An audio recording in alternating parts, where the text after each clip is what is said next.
Hi everyone, my name is Leanne and today I'm going to be talking to you about books to read after a breakup because cheery Valentine's Day content. I actually don't give a shit about Valentine's Day, but I know a lot of people do, and if you are single around Valentine's Day it can be a really difficult time because everyone is showing off and posting their boy done good Instagram posts.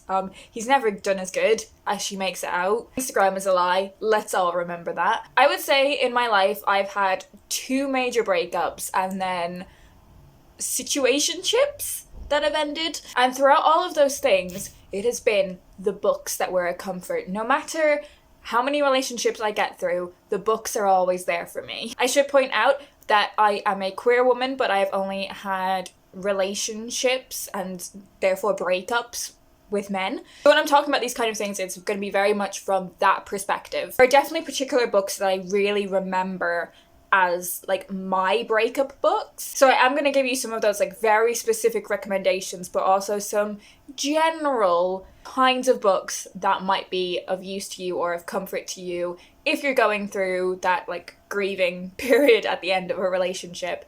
And I think for me anyways, the first kind of book I needed was a comfort read, something that feels very familiar, very cozy. For a lot of people this would be the Harry Potter books.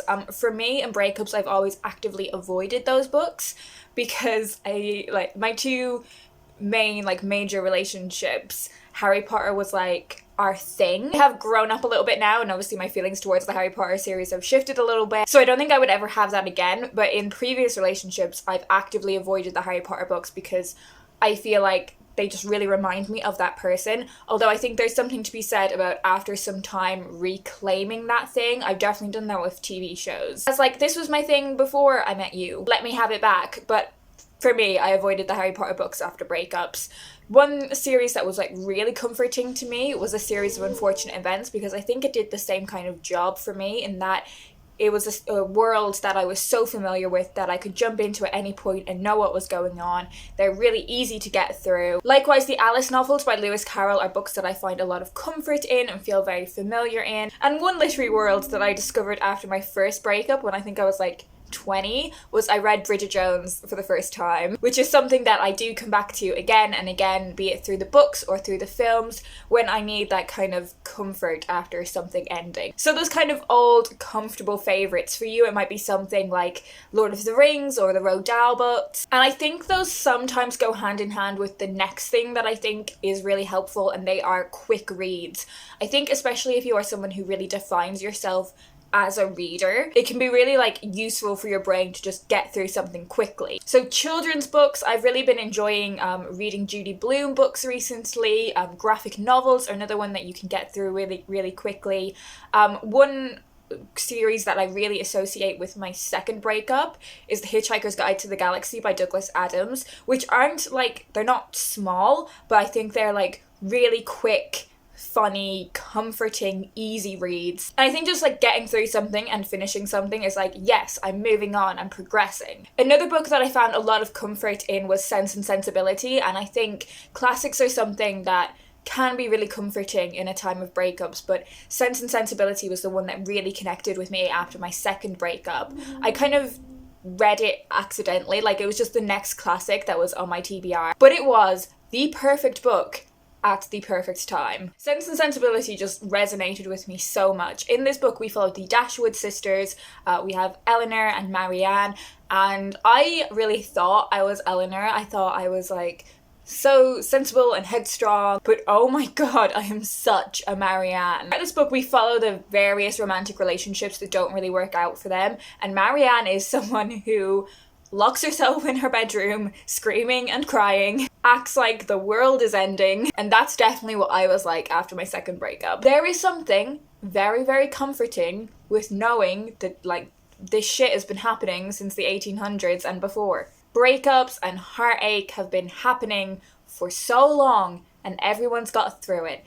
If they could get through it then, you can get through it now. There is actually something really comforting with knowing that your experience isn't actually that unique. Countless people have been through this before, they were fine, you'll be fine. And actually what is really at the centre of Sense and Sensibility is the bond between Eleanor and Marianne, their sisterhood that really ties them together. And I think books about like sisterhood and feminism are another kind of book that are really helpful post-breakup. It's just comforting to remember that men are trash. But I think on a more serious note, more so than that, feminist nonfiction can be a great way of boosting your confidence, reminding yourself how great you are, really empowering yourself when you're feeling a bit low. Some of my favourite feminist nonfiction is More Orgasms Please by the Hotbed Collective, Girls Will Be Girls by Emer O'Toole, anything by Laura Bates, but I especially remember reading Girl Up after my first breakup, and that this is a book that is a lot about understanding bodies and the way we are prejudiced against people because of their bodies, but in a way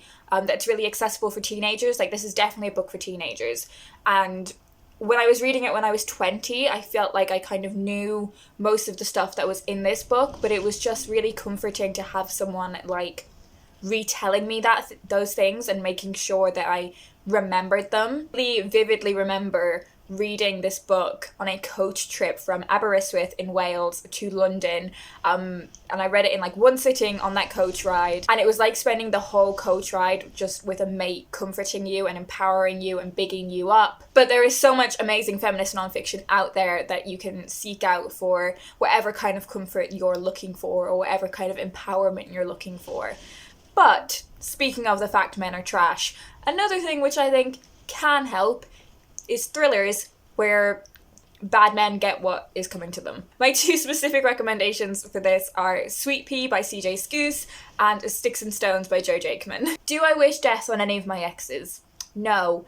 But it's okay to feel angry, and you can manifest that anger in a safe space of just reading a book about women who kill men. The comment section of this video is going to be fun. But also, particularly with Sweet Pea, the narrator is horrible, but often you find yourself kind of agreeing with some of her darkest, meanest thoughts. And sometimes that happens after a breakup as well. Your ex starts seeing someone new and you immediately hate this bitch. You immediately judge her appearance, her clothes, her job, how she acts. Even though rationally, as a feminist, you're like, no, she hasn't done anything wrong there. I'm sure she's a lovely girl. Everything is on him. He's the dickhead. There's still a little bit of you that like judges everything about her. And I feel like a book like Sweet Pea allows you the space to indulge these unproductive, problematic thoughts in a safe environment. Channel your anger through these books and dispel it through reading these books rather than actually acting upon it. And then once you come out the other side of all of that, I think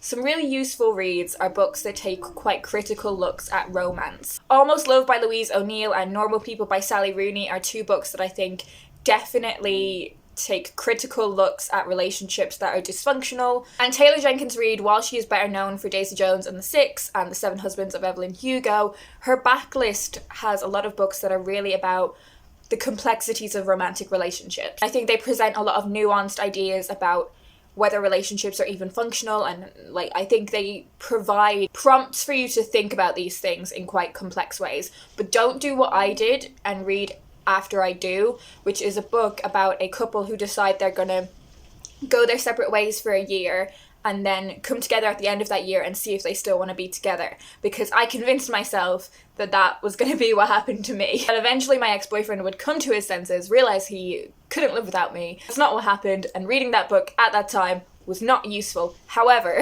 given a bit of time and reading her other books that prompt those kind of considerations about romantic relationships, that was really helpful. Do leave me a comment down below and let me know what you find comforting in times of not only breakups, but like times of grief. What are the kind of books that you look to for comfort or empowerment? I'd love to have a chat with you guys down in the comments. I hope you guys are doing well.